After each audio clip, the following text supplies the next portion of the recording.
এই যে প্রবাসী ভাইরা, আপনাদের বলছি, আপনারা যে এই খুন খারাপিগুলো করেন কেন রে ভাই?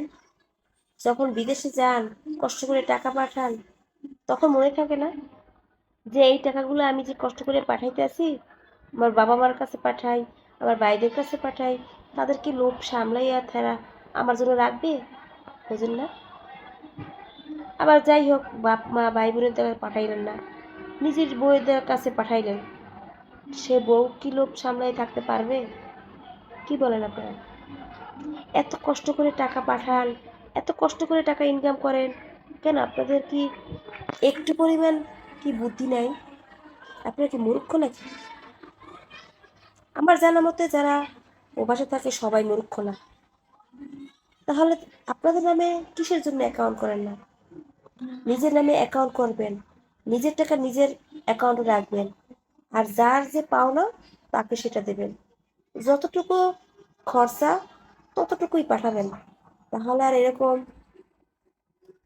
পরিবার শেষ হয়ে যাবে না, বাচ্চা কাচ্চা শেষ হয়ে যাবে না, আপনার টাকাও শেষ হবে না, আর আপনারাও কষ্টে কাউকে যে এই বলেন, এই যে আমার টাকা মাইরে খাইলো, এই আমার টাকা গেল গা, আমি এত কষ্ট করে প্রবাসী করছি, এগুলো কেউ বলতে পারবে না।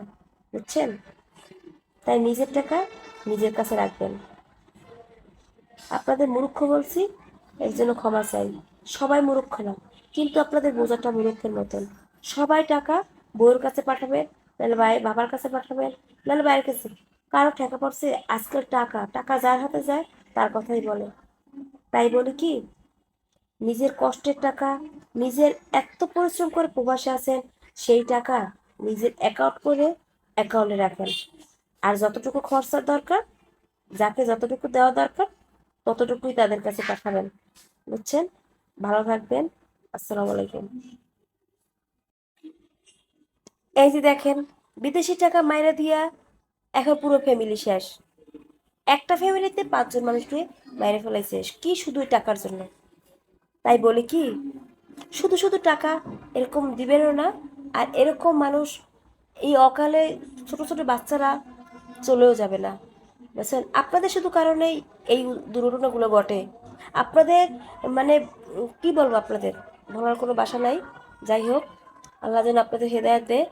আর এখনও যারা নিজের নামে অ্যাকাউন্ট করেন নাই, অবশ্যই করে নিজের নামে টাকা রাখবেন যতটুকু সম্ভব। আমি আবার বলছি, যাকে যতটুকু পাওনা, যতটুকু খরচা ততটুকু পাঠাবেন, ততটুকুই দেবেন। আর সব টাকাগুলা আপনার নিজের অ্যাকাউন্টে রাখবেন। বুঝছেন? মাথায় রাখবেন, টাকা যার কাছে যাবে তার কথাই বলবে। আসসালামু আলাইকুম।